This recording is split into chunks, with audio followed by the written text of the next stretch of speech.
This activity is called Make a Choice, and the purpose of this activity is to show your kids how to make choices in life based on God's rules of loving God and loving people.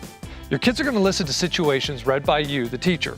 Then they're going to decide if that situation demonstrates loving God, whether it demonstrates loving people, or not loving God, or not loving people. They're going to run to the appropriate labeled area of the room. Now, as an option, you could instruct your kids to move to those areas in different ways. For example, they could walk in slow motion, or they could crab walk, or walk like a certain type of animal. And then once your kids get to that area of the room, you're going to discuss why that situation belonged where they said it does. So for this activity, you're going to need your help sheet, the Make a Choice labels, lesson 2. There'll be 4 of these. One says loving God, one says loving people, one says not loving God, one says not loving people. And then you're going to need the situations that are on your help sheet. Now, mix up the situations because they're all in categories as you go through it, so the kids are always moving to different areas. Okay? Do the activity something like this. All right, guys, today we've been talking about when we are on God's team, He wants us to follow His instructions. So everybody stand up.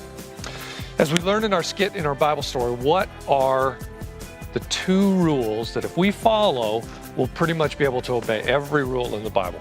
What did Jesus say they were? Love God. Love God and?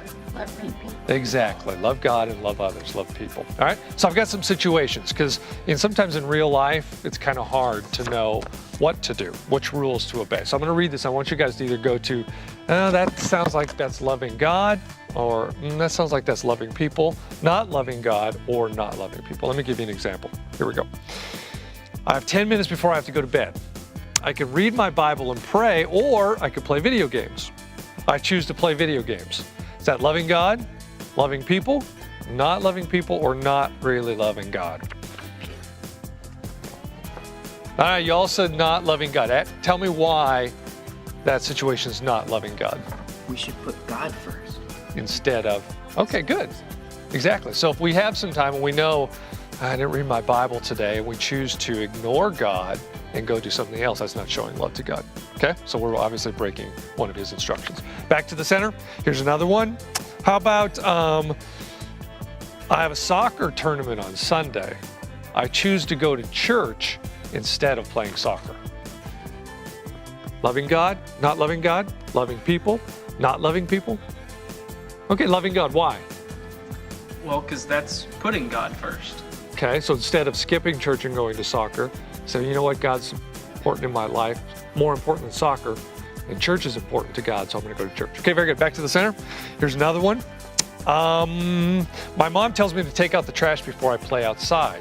I stop what I'm doing and I take out the trash. Loving people, not loving people, loving God, not loving God. You guys are pretty good at this. All right, loving people, you all said that. Why? Why is that loving people? Because your mom asked you to do something and you were obedient and did what she asked. Okay, very good. So you're showing obedience to your mom, which shows them love when you obey them. Okay, very good. All right, let me do one more here. I can see my little brother needs some help with his homework. I could help him out, or I could make fun of him. I choose to make fun of him and run out of the room laughing. Oh. Loving God, loving people, not loving God, not loving people. All right, why is that? Not loving people. Yeah. Yeah, it really You're is. supposed to encourage people. You're not supposed to make fun of them. Okay, so that's not, when you do something to make fun of somebody, that's not really showing them love, is it? No. All right, go ahead and sit down. All right, there's about 3 or 4 situations for each one of those, and you can just do as many as your time allows. All right, so what have we been learning today? The 2 greatest instructions that Jesus gives us are? Love God. To love God. And love people. And love people. Which is interesting, because if we do follow those 2 rules, just about everything that we do in life will fall under that. We always need to remember that God wants us to love others and love Him. And if we do that, we will keep all of His instructions.